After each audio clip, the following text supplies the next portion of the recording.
Welcome to the Benzo Free Podcast, your home for an honest, straightforward, and personal discussion about anti-anxiety drugs, their effects, and how to deal with dependence and withdrawal. Whether you have taken benzodiazepines, Z drugs, or any other tranquilizers, know someone who has, or you just want help dealing with chronic anxiety and insomnia, this is your podcast. I'm your host, D.E. Foster, author of the book, Benzo Free, The World of Anti-Anxiety Drugs and the Reality of Withdrawal. I'm so glad you joined us today. Please stick around and let me bend your ear for a few minutes. You just might feel a little better on the other side.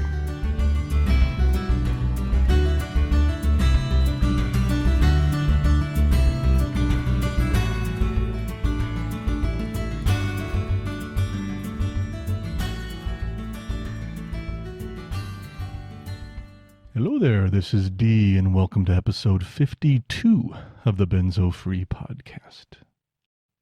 I was emailing with one of you yesterday, and without thinking, I said the phrase, "It is what it is." And I noticed myself doing it.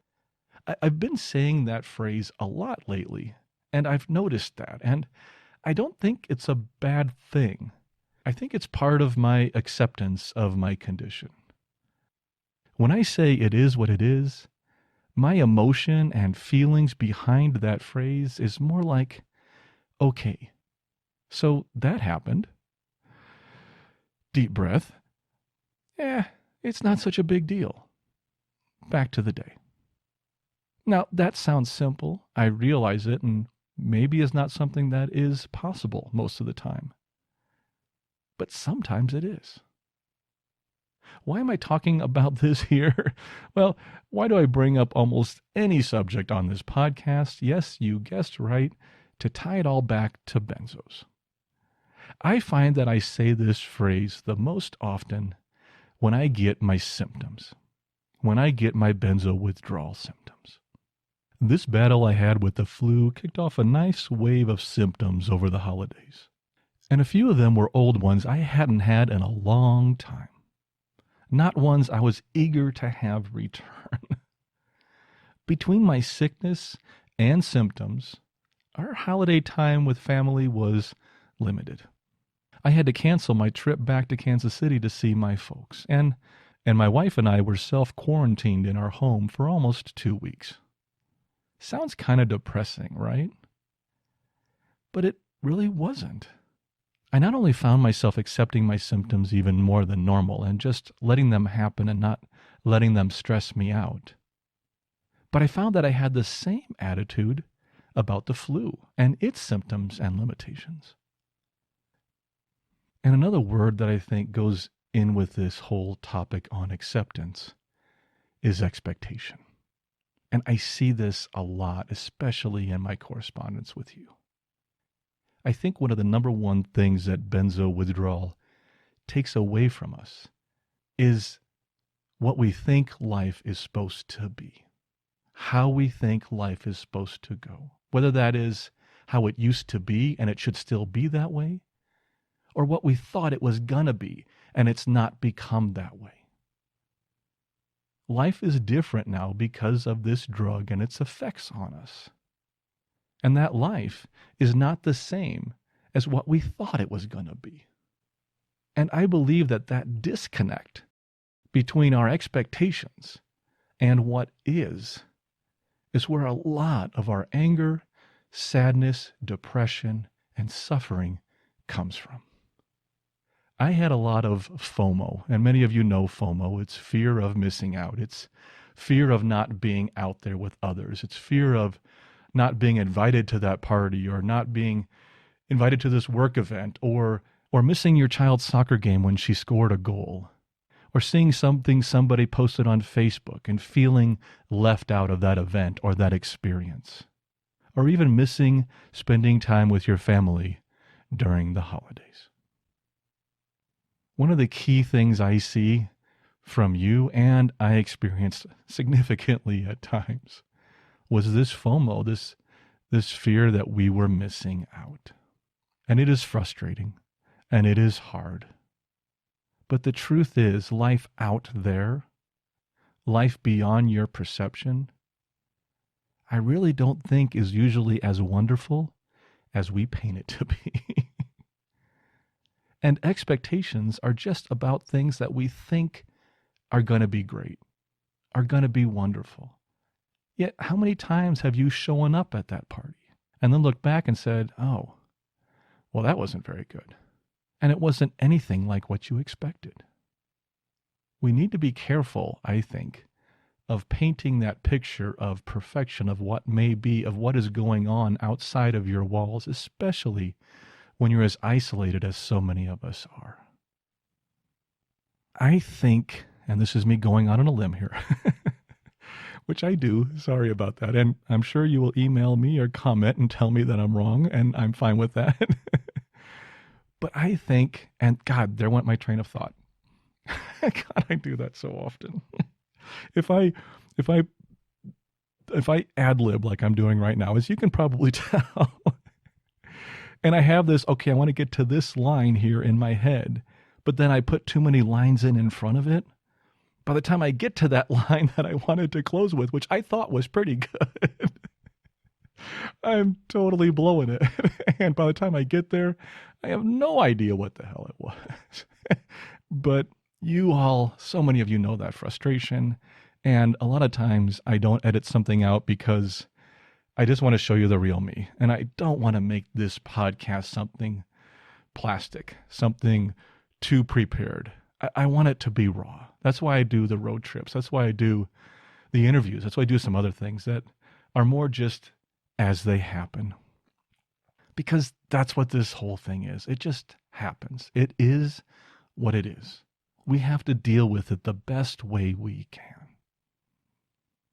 Benzo dependence and withdrawal happens. And since you are listening to this, it probably has happened to you or someone you love. You can do a few minor things to help manage the physical nature of your withdrawal, like a slow taper, exercise, and limiting food, drink, alcohol, that kind of thing that might aggravate your condition. But you can't do a lot.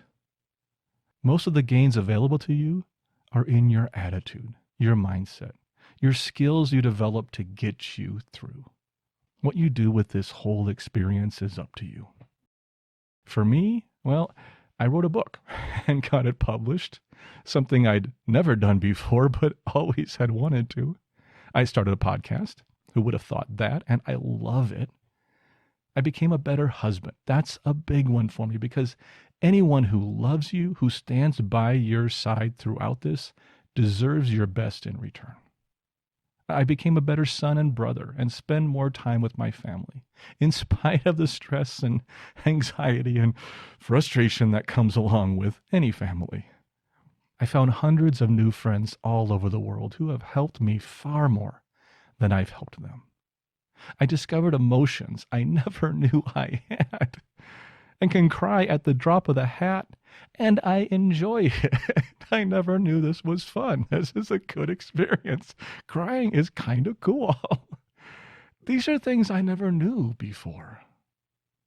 I tried to make the best out of this experience I could, and that doesn't make me a noble person in any way. Trust me, I have so many flaws I lost count decades ago. I did all that just to find a way to survive this. But in the end, I actually wound up a better person on the other side. This experience can be a curse, but it can also be an opportunity if you choose to see it that way. You know, benzo withdrawal sucks, and I would never belittle the struggle, suffering, and pain so many of you are in right now. But we can find a way to survive it, to manage it, to even make something positive out of it. Our guest today, Angela Peacock, has done that. So many of our other guests we have had on this podcast have done that. And so many of our listeners have done that. And you can do that too. Our success stories can be yours too. And we are here to help, much as you have helped us along the way. There. Did I talk enough about myself today? I think I may have. Oh, well, it is what it is, right? Oh, let's move on to our format. Today, we continue with the abbreviated format we had last week. We have our introduction, which you just listened to. followed by our feature and our moment of peace. Our feature today is part 2 of a 2-part conversation in and around the new documentary film, Medicating Normal, which premieres January 16th at the Santa Barbara International Film Festival. Last week, we heard our conversation with Lynn Cunningham, director and producer of the film. This week, in part 2, we have a wonderful conversation with Angela Peacock, whose story is highlighted in the film.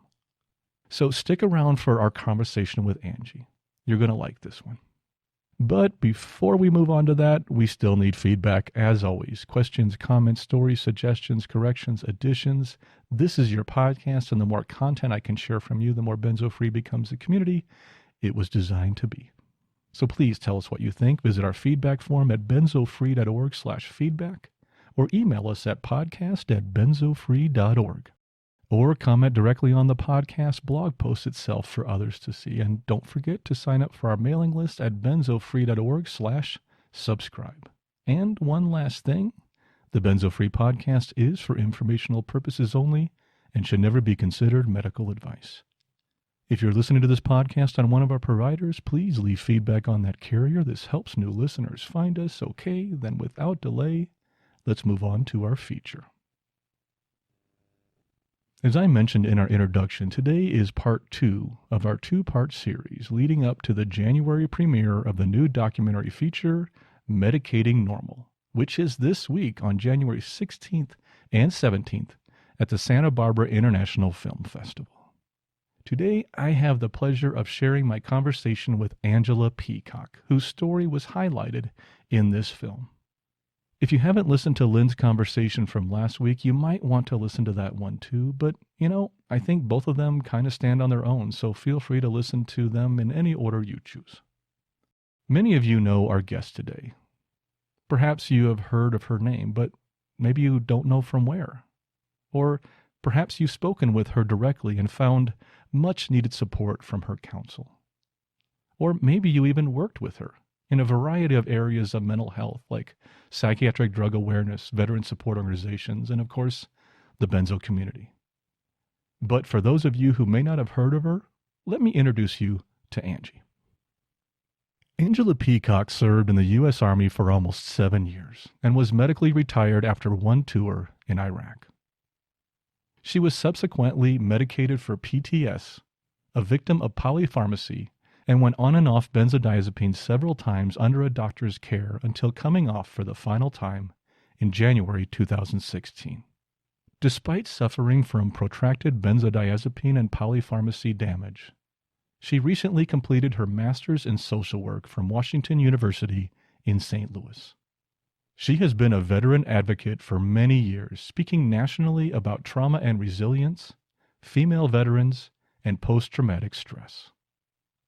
She was a Veterans of Foreign Wars, Student Veterans of America Legislative Policy Fellow in 2019, where she advocated for safer prescribing practices and informed consent concerning benzos at the U.S. Department of Veterans Affairs.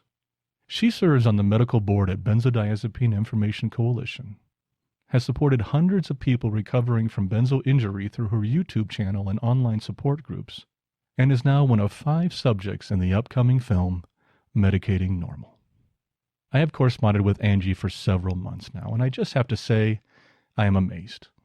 Angie exemplifies the essence of giving, support, and compassion. She is now traveling the U.S. in her RV, dedicating her time and effort to promoting this film and raising awareness about the overprescribing of psychiatric drugs. Please join me in welcoming Angela Peacock to the Benzo Free podcast. Okay, well, welcome to the podcast, Angie. How are you doing today?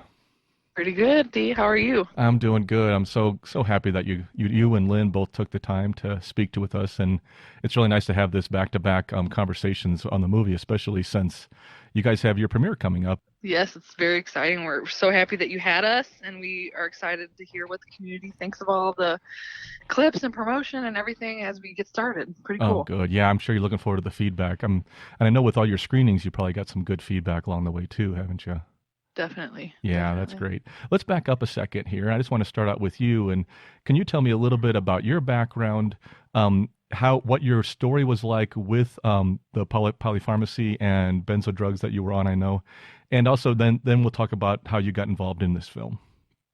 So basically, my story starts when I was in the military. I did Okay. almost 7 years in the Army, and I was in Iraq during the very first part of the war, and I quickly got extremely sick.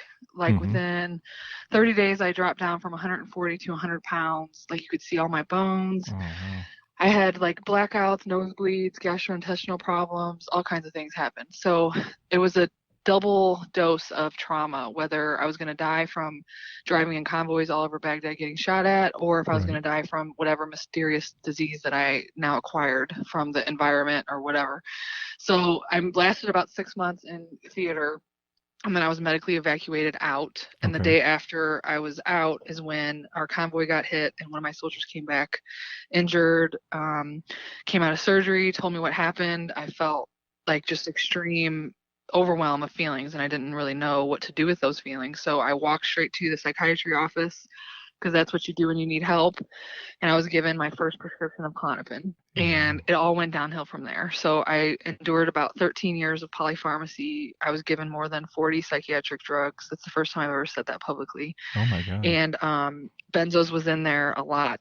And at one time I was on 18 at the same time. So basically I've been tapering, in withdrawal, or experiencing side effects for 15 years and counting as of right now. So healing, tapering, all of that has just been a complete disaster, but I'm so happy that I'm off of everything. I'm 4 years off.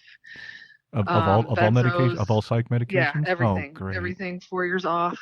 I'm still healing, Yeah. but I'm able to do a lot of advocacy and activism even in my healing. So Oh, it's I'm been so happy to okay. hear that. Yeah, I'm so Yeah. glad that you got. I'm a little over 5 now, so I understand. But I was lucky. I only had one primary medication that I had to come off of. I Yeah. can't believe having that many over that long a period of time. Well, So I think my worst part was I saved the benzo for last. So the last couple drugs I came off of were like Effexor, and then I came off Cymbalta, okay, and then I had on and off was taking a beta blocker, but like the last two, I don't know, 3 years maybe was just benzos only. okay, So it's always like complicated when when I talk about it, like, did I really just come off benzos or did I not, or who knows what did what, because it's just yeah. such a complicated Oh thing. yeah, and they overlap. You don't know what symptoms Yeah. coming from what, or But very rarely are benzo injured only on a benzo. It's so rare, you true. know. I mean, I was pretty much that. I was prescribed Celexa and Prozac for the taper, but I never took either one longer than a month or two. Wow, good. So then how I came upon the film, Yeah, it was totally by accident, but what and, happened and was I and saw just so people know in advance, you're one of the stories that is highlighted in the film, correct? yes, there's 5 stories of lived Okay, experience, basically, different kinds of drugs, different walks of life, different areas of the country, right. and we all have a very similar narrative of what happened. But so basically, I think the film took out an ad, and they were trying to find survivors to interview. And I saw the ad a couple times, and I was like, no, that's not for me, because I've been in other documentaries before, and I Mm-hmm. knew what that entails, and like how much you have to bare your soul and open your home, and I just was not in the space. At the time I was extremely suicidal, like had like 80 symptoms at the same time, basically still in acute withdrawal. I was like, there's no way, I don't even want to leave my house, like I'm not letting somebody come in here. Right. So what happened was I was helping one of the online support groups, and I guess they asked this other woman to be in the film, and she said no, but she said you should talk to Angie Peacock, and I have no idea who that woman is, but whoever that is, thank you for referring me. But so Wendy from the film, she's one of the co-directors. She Right. called me on the phone. She asked me what my story was, and I told her everything, but I was very selective of what I talked about. So I didn't really tell her a lot. And then she said, well, I really want to fly out there and talk to you and hear more about your story. And I said, well, you can, but I'm not interested in this film. So she flew out and basically just kind of wore me down, and like, Angela, you have to tell your story, like this is so important, and plus you're a military veteran, this is happening to so many. And then I just said, okay, fine. So the part I like to always tell is that, like, when she got out of the car after I dropped her off at her hotel, I thought, well, I guess now I can't kill myself, because I don't want that to be in the Oh film, wow. that Okay. like Yeah. that Angela was a great person. She shared her story with us, but then she died by suicide, and like I didn't want that to be my legacy. So in a weird kind of way, it was helpful that they came into my life and that I was a part of this project, because it did keep me alive when I was really in a bad Oh, that's place. amazing. Okay. Yeah. Yeah. Yeah, in fact, let's talk on that. We're going to touch back on the film periodically, but I also want to cover some other stuff. But since you brought up suicidality, it's Hmm. something that comes up on the podcast all the time. Yep. And I do try to handle it directly as I can, but I was never quite suicidal. It was one of those things where, I could understand how people did it. Hmm. What do you say to people that are in that state right now and are still struggling, especially when, polypharmacy is tied in with it? Well, for me, the way that I got through it is the only way I'm not an expert on suicidal thoughts, No, no, yeah. but this is what I did. And I think everybody has to just find what works for them. But me, I kept reminding myself, like, there is no reason that I really want to die. I'm just suffering horribly. I'm in a Hmm. lot of pain, and I feel like I'm being tortured basically from coming off this medication that I took as prescribed. So I just kept reminding myself, like, every second, like, this is not you, this is a drug effect, this is from withdrawal. And I would just repeat myself over and over. I would make up like little mantras and say, like, you are healing, you are healing, you are healing, you are healing. I would count my heartbeats. There was times when it was so severe, like I was so scared that I was going to do it, because it's just like a compulsion or something, Right. that I would, like, leave my house and just start walking, or jump in the shower and take a really hot shower, or like wash my hands in really hot water, and like do anything to like ground myself. So it was definitely like a moment by moment, um like, almost like, I don't know, like you just have to live in that second and just make it through 1 second, and then those seconds become longer, and they become minutes, and then those become hours, and Yeah. then those withdrawal symptoms are, in the background, and then you wake up one day like, oh my god, I haven't had a suicidal thought today. Oh, And then and you build on it's that. like, Yeah. yeah, and then you just build on that, and then it's like, okay, it's been a week since I had one, and that's been a month, and so now those are way in my past, and I'm not being tortured by them daily, but I talk to a lot of people that are, and it's horrible. It's Yeah, horrifying. I definitely had the fear of becoming suicidal. I thought Hmm. I would become that way at some point. I never did, thank God, but I had the fear that that was going to happen, and that was Yeah. pretty strong. And yeah, because at some points when you can't get out of bed in the morning and you're in so much pain, it seems like Yeah. an option.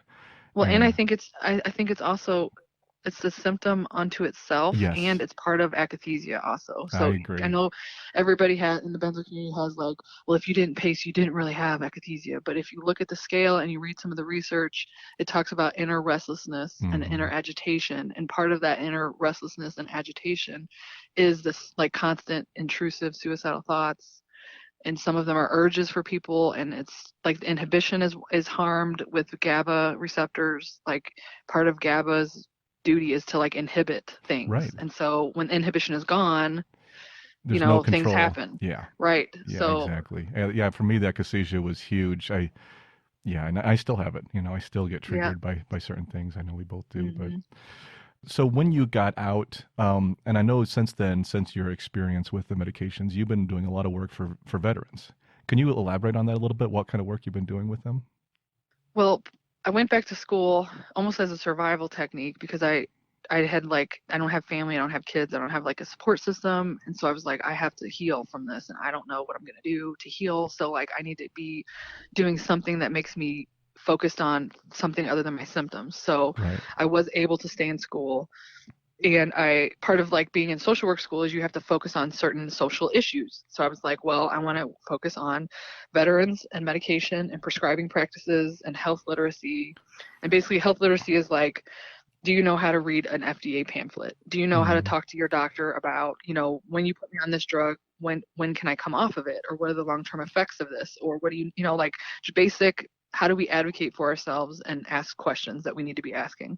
right. So I just really focused on veterans and mostly benzos, and I was accepted as a VFW, which is Veterans of Foreign Wars, Student Veterans of America. I was a fellowship. I got a legislative fellowship. Hmm. So what I did was I focused on, like, public policy, social policy, and benzodiazepines and over medication and deprescribing. Okay. So through that experience, I did a congressional research paper. I did a bunch of handouts, and then they flew us to Capitol Hill, and we were in person visiting representatives and senators' offices. We talked with both the Democrats and the Republicans, like all the Senate offices, the people that were the gatekeepers Hmm. to let new legislation come through. So we brought our issues to them. There was 10 of us, and I was the only one focused on, like, over medication and prescribing Okay. practices. Oh, that's amazing. Yeah. Did anything come up? I mean, what came of that? Well, I originally I went in to talk about polypharmacy because I think that's the bigger problem is like Okay. I said, like it's not just always just a benzo. I Oh mean, I no, think that's yeah. in the exception that we just get a benzo because we all know, at least for me, this is how it happened.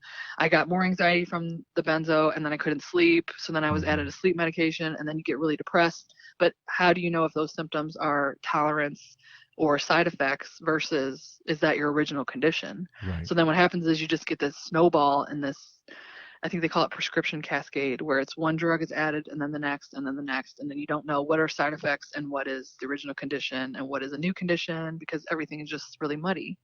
So I originally wanted to go in on a polypharmacy track, but they said we need you to focus on, one class of drugs. So of course I focused on benzos, Hmm. and some of my research found that veterans with post-traumatic stress disorder are 2.5 times more likely to die by suicide when they are prescribed a benzodiazepine. Was that part of that combat cocktail they talked about for a long time?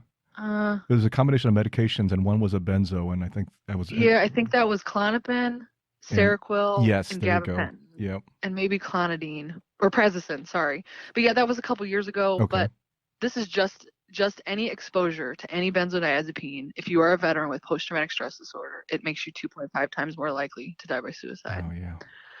So I compiled all this research together. I talked to as many people as I could. I did try to piggyback off of issues like suicide and opiates to talk about benzos are a problem too. Like as opiate prescribing has gone down, benzos has gone up. Right. Veterans are not giving informed consent. Veterans are not given an end date to when they can come off. Veterans who are taken off of benzos are not given a sensible, safe taper. So I try to get my foot in the door. It's very a difficult issue. I think a lot of legislators are intimidated by science talk of any Hmm. kind. So I'm still working on that issue. There's a couple pieces of legislation. I am in touch with a couple offices and a lobbyist trying to work on this issue behind the scenes. It's not going to end, and I feel like we're just getting started. Yeah, it does seem that way, doesn't it? But Yeah, making progress too. I mean, this yeah, this trying. movie and so many Yes. other things are doing. You also have a YouTube channel. Can you elaborate a little bit on what you've done through the YouTube channel and your outreach? So basically, on the YouTube channel, I was just And where can people find that? Oh, so if you go on YouTube and look for Healing from Benzos, Okay. there's actually two people by that name. One has like maybe two videos, and the other one is me that has 4 years of videos. So Okay. you have to just, if you know what my face looks like, look for my face. But the other girl looks very similar to me Oh too. no. Okay. But anyway, mine is Healing from is the first name, Benzos is the last name. Okay. So anyway, somebody in the groups talked me into making the video for World Benzodiazepine Awareness Day, which was the first one, I think. So Right. 2016, or maybe it was the second one.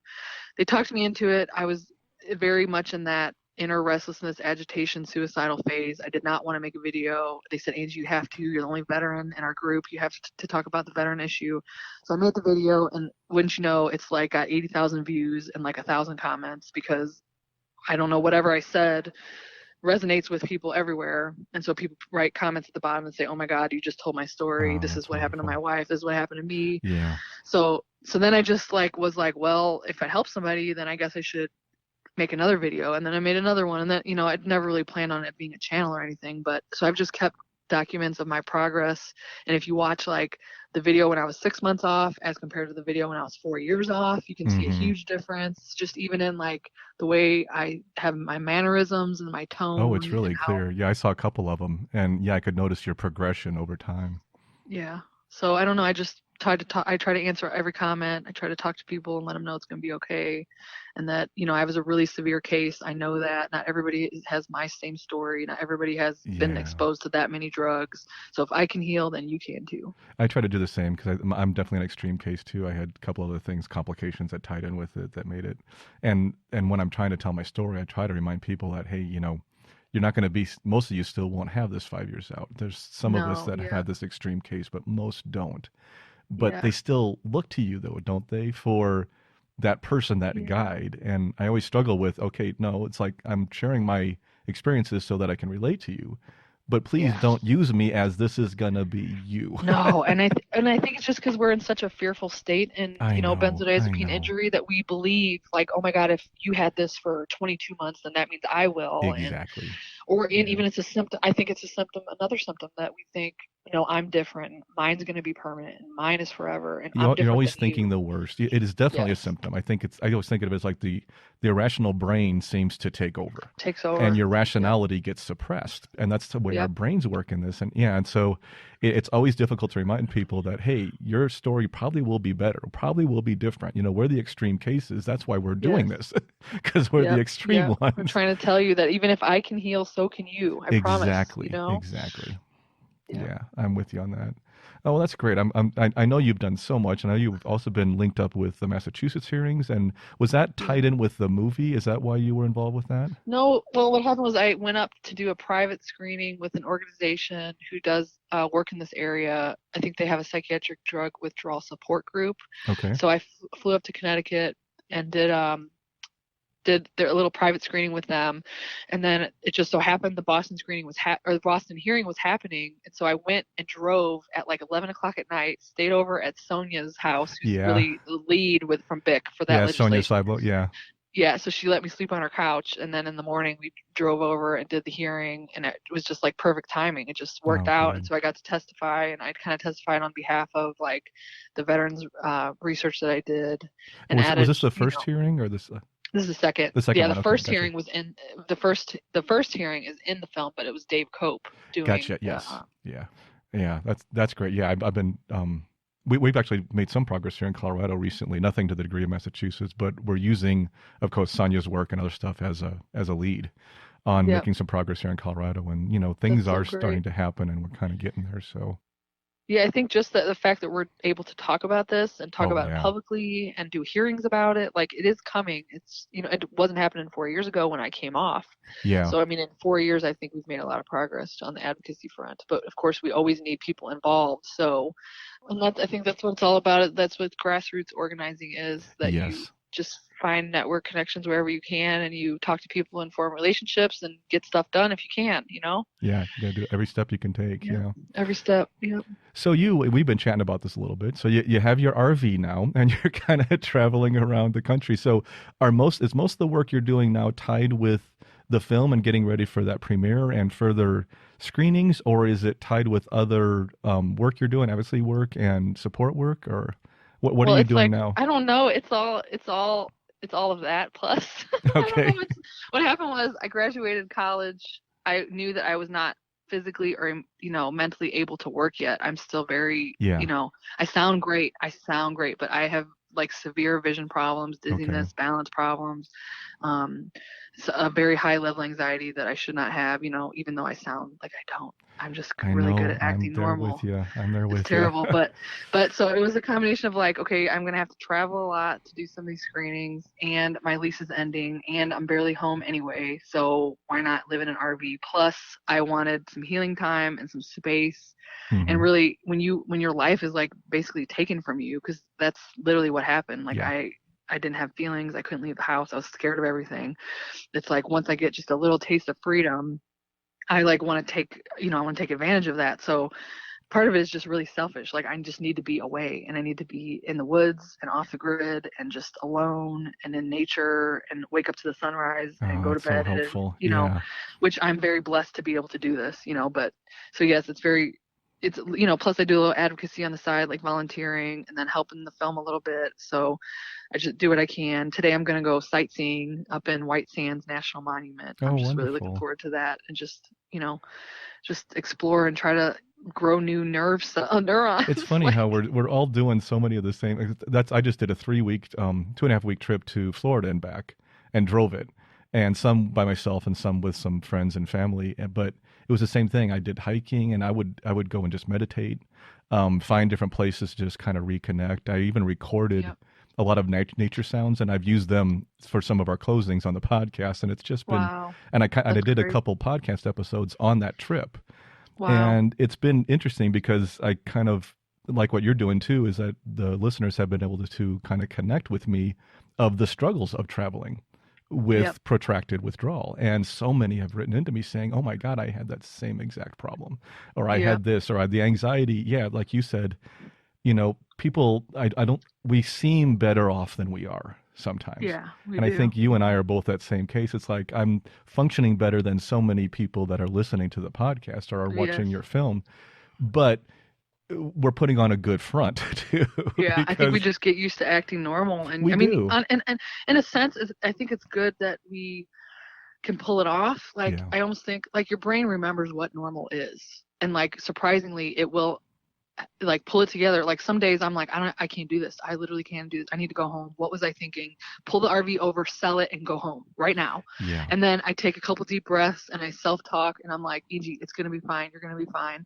If you go home, you're gonna hate it, and like you're gonna be fine. And then 5 minutes later, I'm like, the anxiety's down just enough to where I talk myself out of it, and then I just keep doing that over and over. It doesn't mean I'm driving around like going on tours and going to shops and eating in restaurants like 24 Hmm. hours a day. I'm not. It's like one thing a day that I can do. Yeah. But it's so much. You're just so grateful for it because you know where you came from 4 years ago. I couldn't get out of bed. Yeah. So But you're doing it too. It's like this is not easy. But no, even for it's like me not. on the road trip, it's like 2 or 3 times before I left, I was going to cancel because it Hmm. was just too much. But it's like, no, I need to do this. You need to do it. Yeah. Exactly. And I always I'm talk just about one of like, those push. Yeah, if I push outside of my comfort zone as much as I can, and there's yeah, camps that say don't do that because it makes you worse.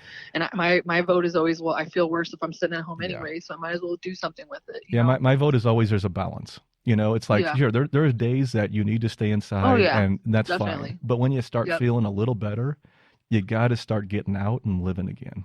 Yeah. And yeah, I'm with you. It's like I'm not going to let this thing, knock me down No, it any more already. than it has. No. And yeah, like for me, it's been 15 years. And Oh, I I like know. I told some friends like like why am I doing this? Like first of all, it's like I don't even know what I like. Like I was so Yeah. medicated and numb to my life that I don't even know what's a national park. What do you do there? What do you like? You go to a bird watching thing, even if you're not interested in that. Like, do I like water or do I like trees or do I like like I have to like relearn Yeah. everything or like what kind of food do I like or what kind of shops do I like to go into? Like I don't even like all this is foreign to me. I never really looked at it that way, but what you said totally makes sense right now. Because I do have new likes and different Yeah. likes. And I mean, one thing I noticed was our personality changes. We do Hmm. become to some degree different people. And I've noticed that too lately. It's like some of the things I used to love, I don't anymore. And other things I now really appreciate.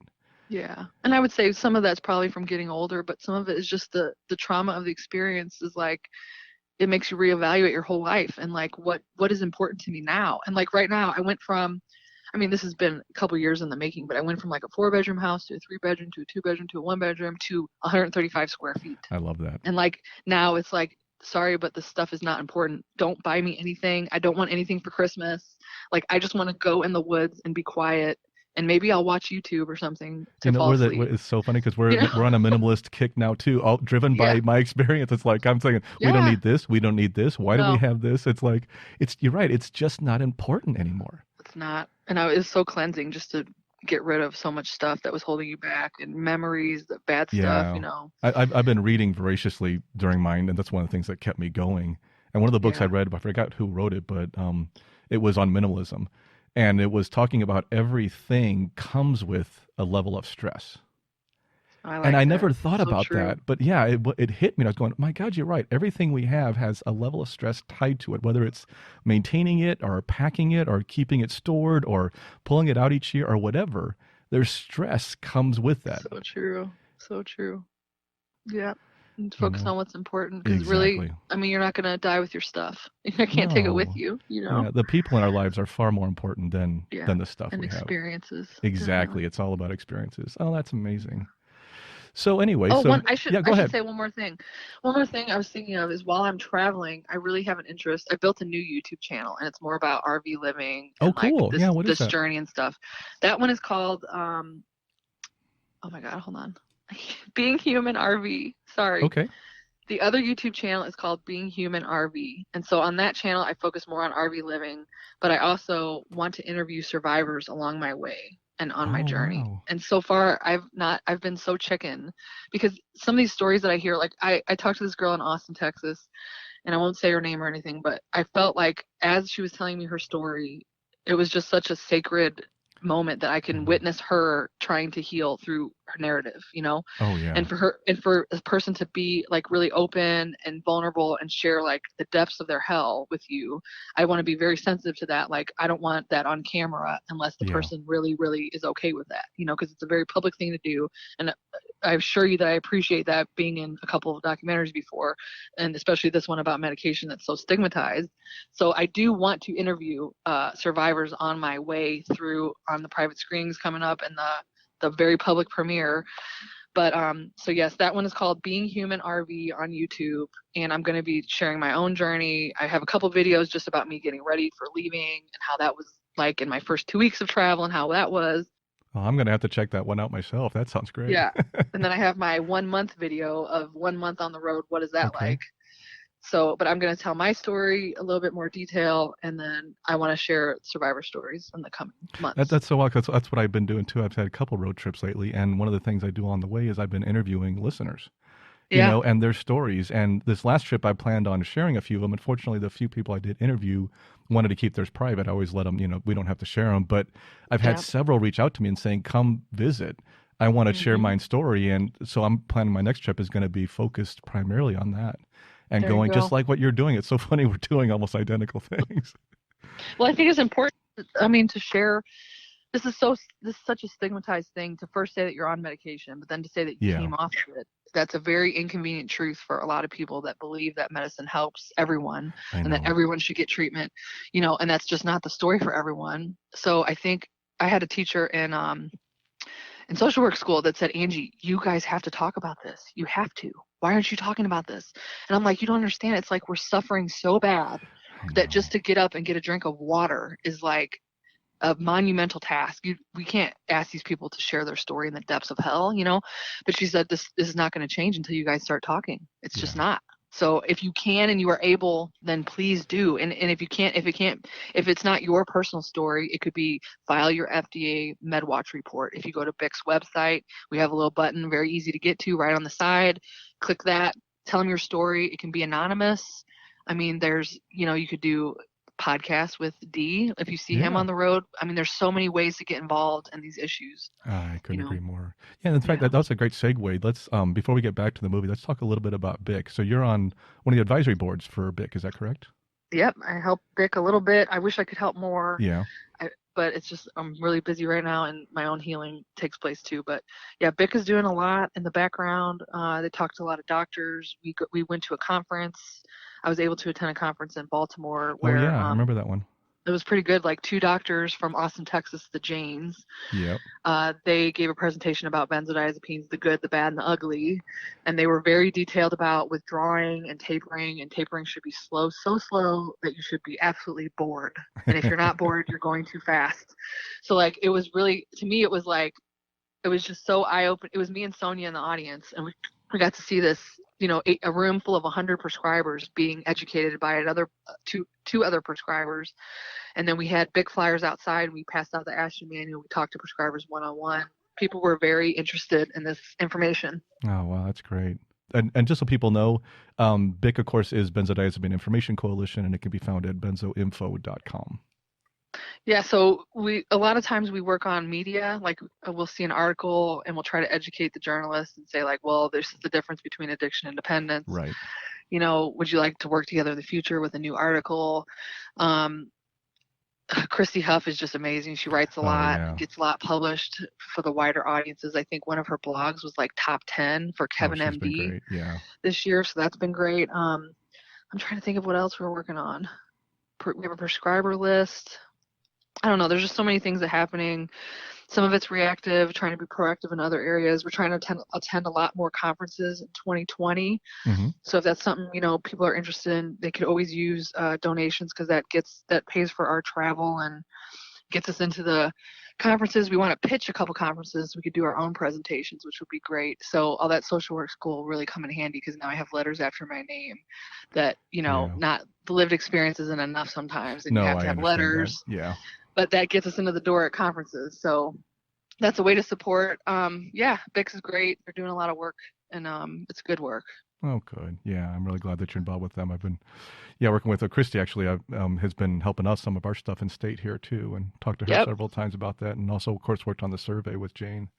So there's a lot of stuff going on, I know, over there. So, okay, let's get back to the movie again. So, so we got the premiere coming up here in Santa Barbara. So if people wanted to come out to this, and Lynn and I talked about this just briefly, but tell them a little bit, remind them again about the festival and when the screening is and how they can get involved if they wanted to come out for that, especially if they were in California or something. So Santa Barbara Film Festival is pretty, I mean, I think it's going to be so great.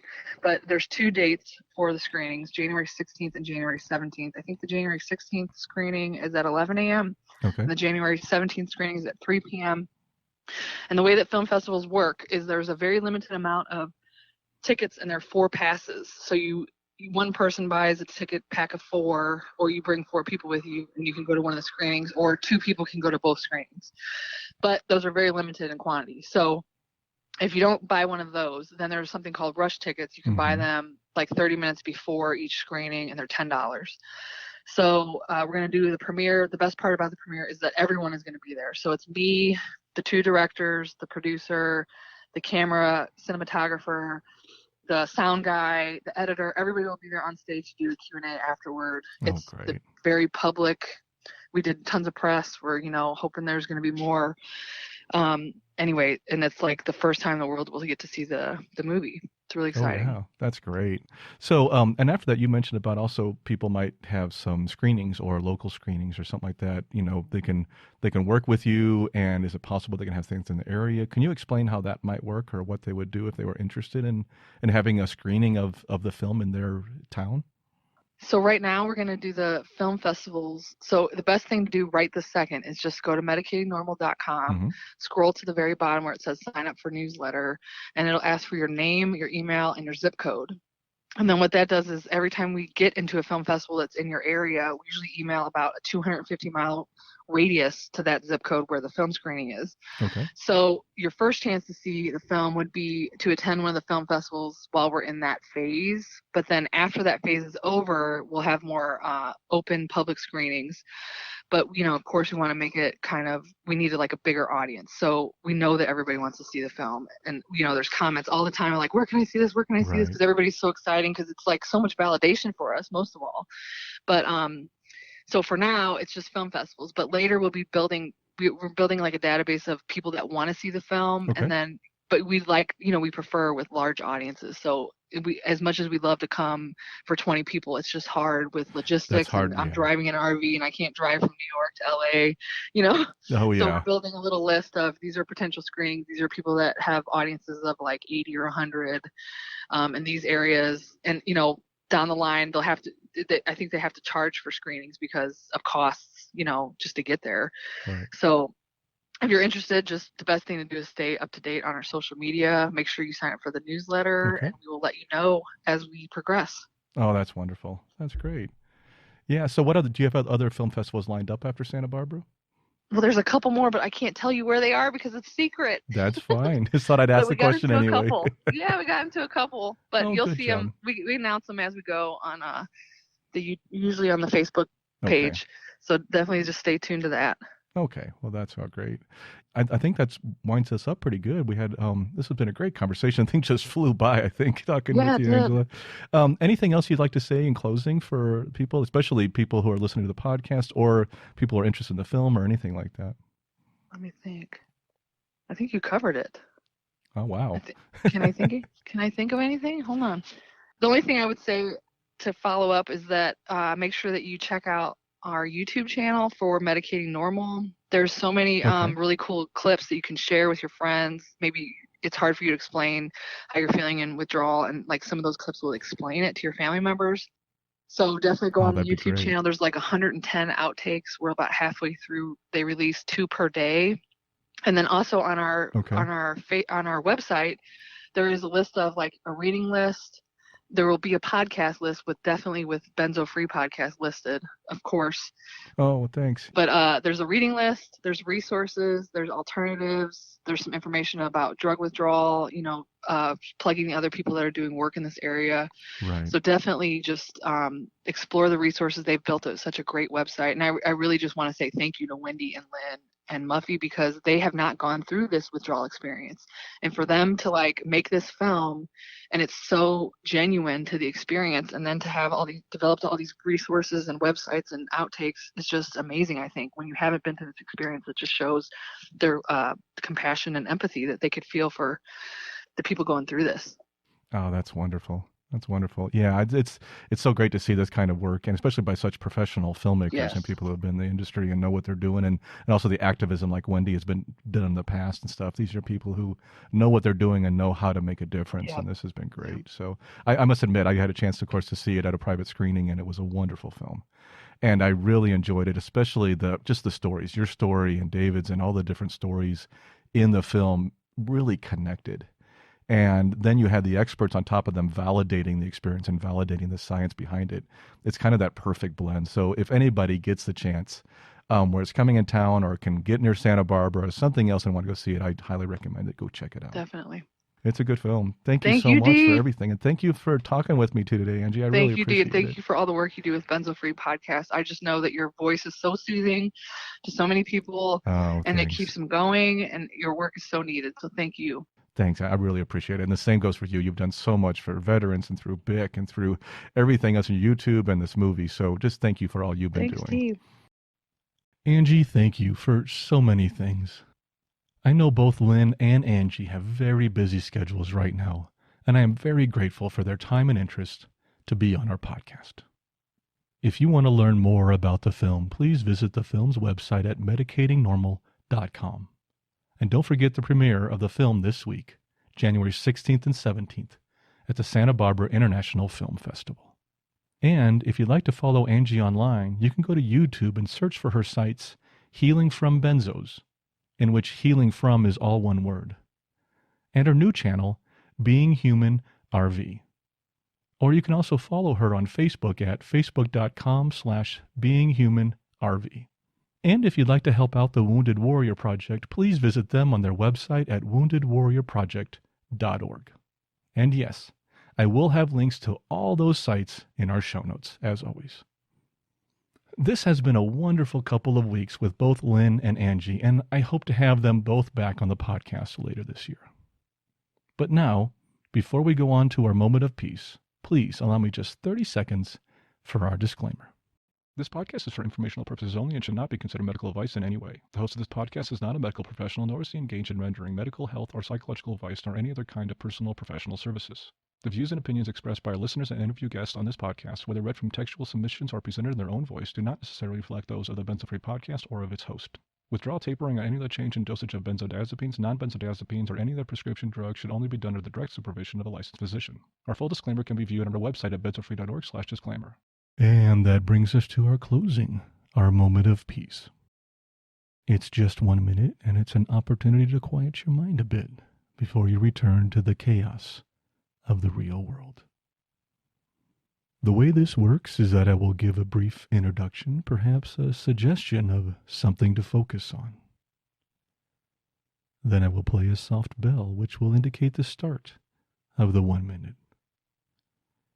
This will be followed by another soft bell, which will indicate the end of the 1 minute. And that will be the end of the episode. Feel free to continue to meditate if you choose. If not, continue on with your day. And please remember that you should only do this if you're in a safe place where you can close your eyes, relax, and let the world pass by without you for a minute. Today we are going to do a spot relaxation exercise for our meditation. It's quite simple. Just find a part of your body which is tense, such as the neck, shoulders, pelvis, or any other spot where you carry your tension. Breathe deeply into that spot and then relax it on the out-breath. You can do this a few times if you like for each spot, and then move on to another one. If you wish to do a full-length meditation of this type at some point, just start with your toes and work your way up the body. Many times we don't know where our tension is until we stumble upon it. But since we only have 1 minute today, we'll be more directed in our search and start with the obvious centers of our stress. And as for the background sound today, we will be listening to some ambient sound of birds, which I recorded in Missouri on my last road trip. I hope you find it peaceful. Let's get started.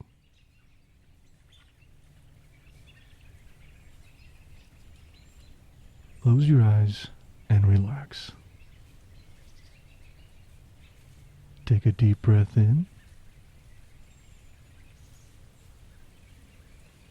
Hold it for a second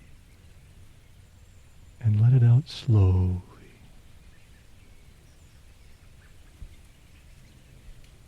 Let's do that again. Take a deep breath in.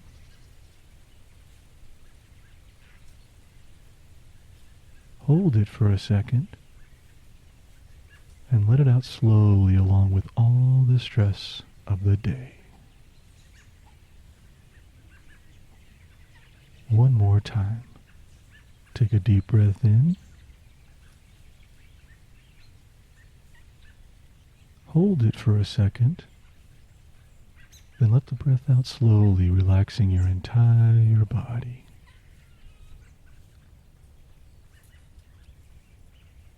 Now just breathe slowly and naturally. And find a spot of tension in your body. Breathe into it and relax the entire area. If your mind wanders, just gently bring it back to your breathing. No judgment at all. Continue to do this for 1 minute.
Our next episode is episode 53, and it will be released next Wednesday.